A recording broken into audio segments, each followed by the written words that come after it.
Hello, you're listening to Count Richard van Coudenhove Kalergi. Just down here to show some support with Dublin Says No. And they're going on a little cycle around Dublin. So we'll see how we get on here. Just thought give you a little bit of profile of what's going on here. Lovely day for 22 degrees. Okay. Right, I'm going to pause there.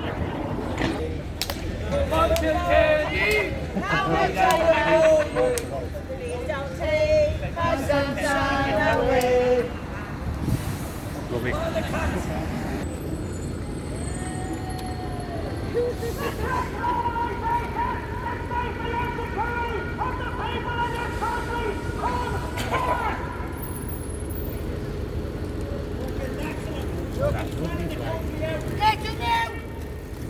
Reject globalization!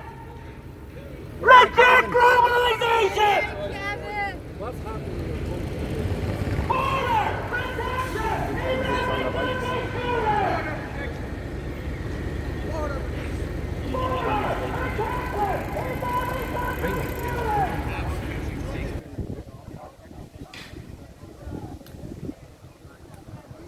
Right folks, just up here, Grosvenor Road. This seems to be the house where the chap that owns the east wall lives.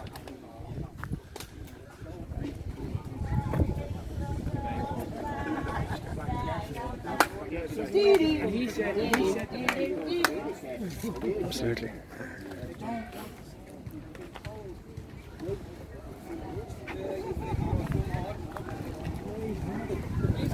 These are like, this kind of looks illegal, but I'm not sure.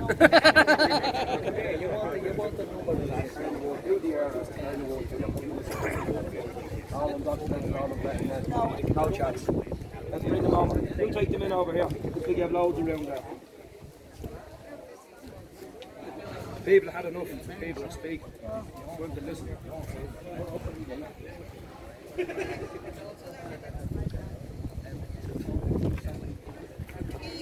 You got the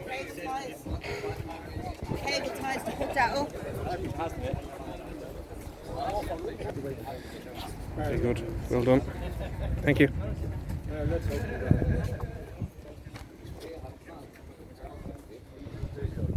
Wow.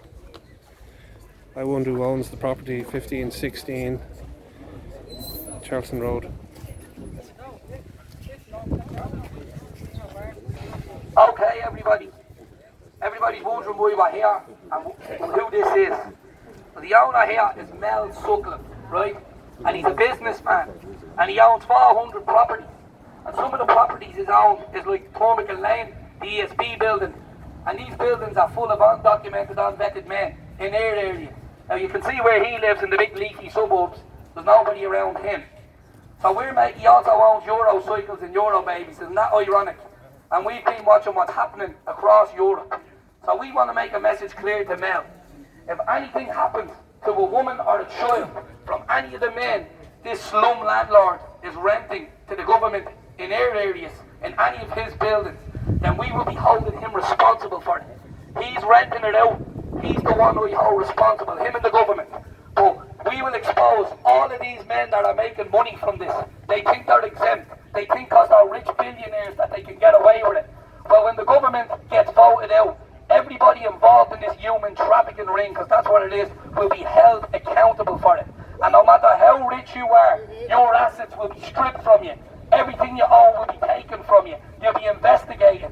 We know who you are, Mel. So the country needs to ask, who is Mel Suckling?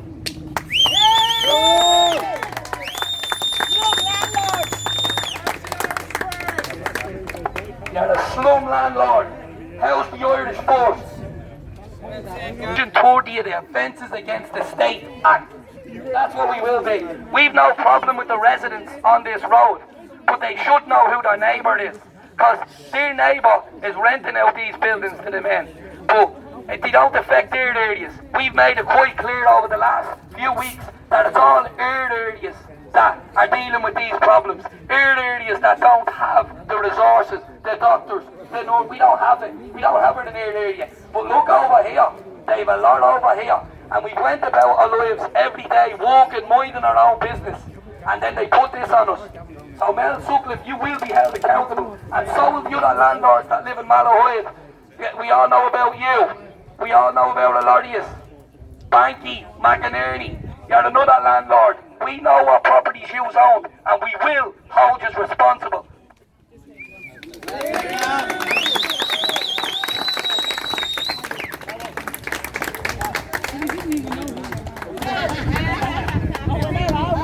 Trick or treat. Wipe your shoes.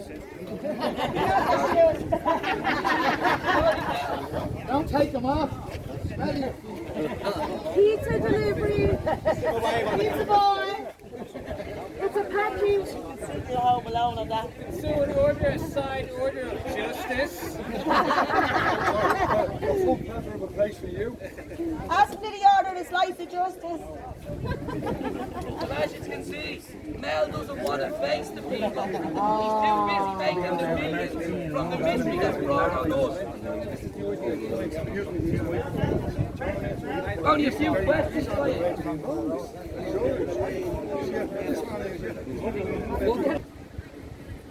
Grosvenor Road here, number 35. So this is where the flying column is now. Inspired by other flying columns. Had an interesting chat with a fella during the week about the electric car. He owned a very prominent garage. He wouldn't tell me which one it was, but he thought they were an absolute nonsense, and that he said the only reason they were selling electric vehicles because the public wanted them, and he said keep driving the diesel. So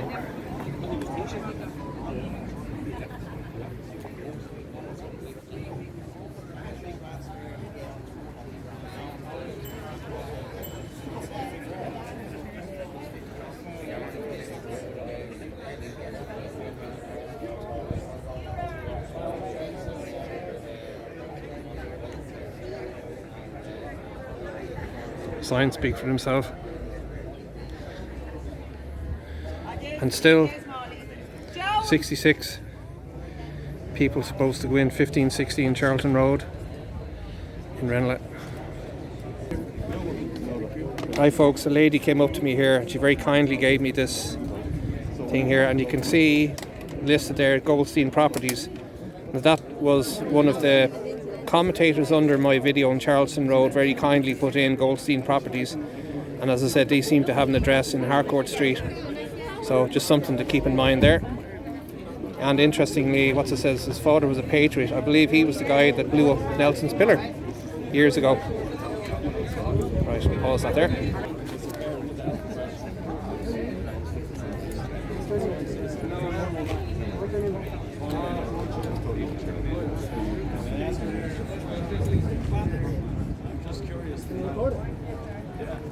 I heard the sound anyway, but I'm just curious to know is it possible you could use your 17,000 followers?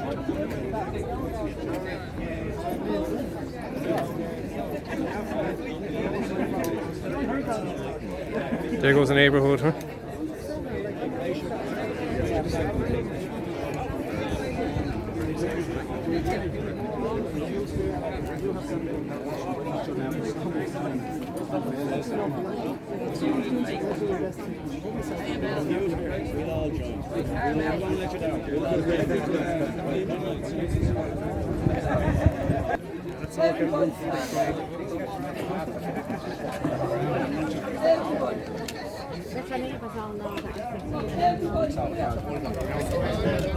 Picture of everyone over here, yeah? Picture of everybody. Everyone come over. Everybody, come on. One on take.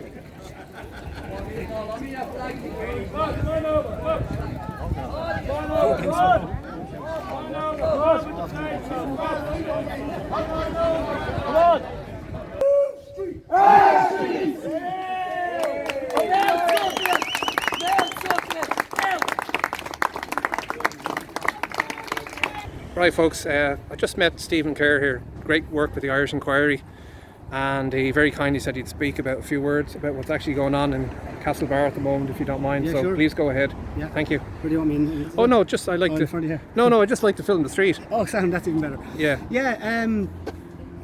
So obviously out in Brafey House, you have the Duffy brothers, who are Different kind of circus. yeah, it's crazy now. Brafey is a community of about 1,000 people, Right. and in the last year, there's over 900 people being moved into the Brafey House Resort. So not the actual Brafey House Hotel, but the Woods Hotel and the event Right. centre beside it. Yeah. Now what's happening just today is actually this Duffy brother, one of these Duffys, is a 50% shareholder in a company called Connolly Limited. Connolly Right. own Brafey House. Right. They have bought a couple of industrial units in retail parks around Castlebar. For the last couple of weeks now, they've been doing them up.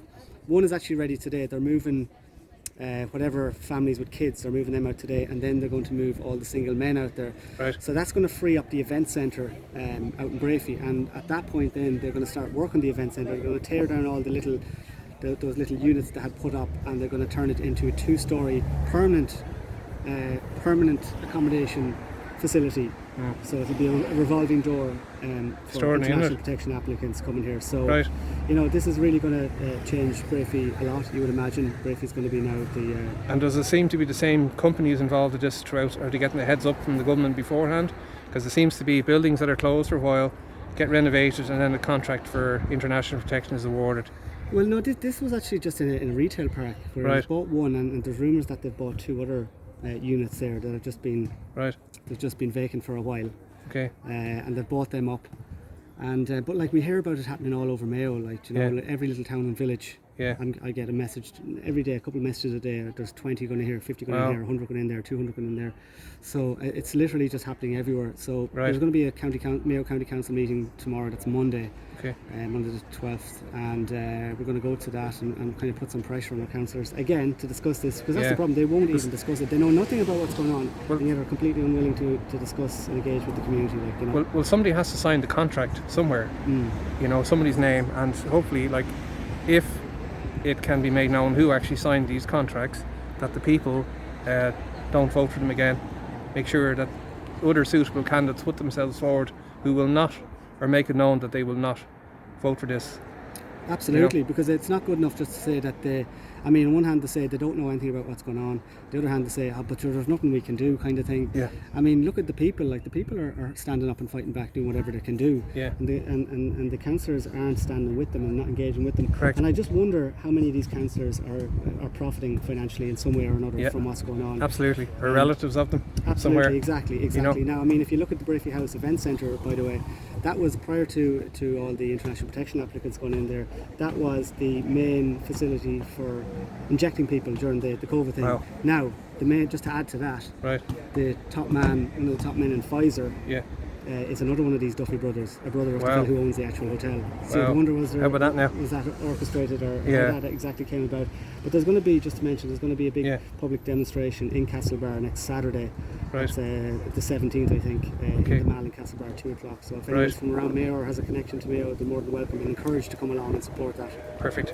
Thanks very much, Stephen. Appreciate your time and your good work. Okay, Count Richard von Coudenhove Kalergi signing out. Good afternoon, good luck, and God bless.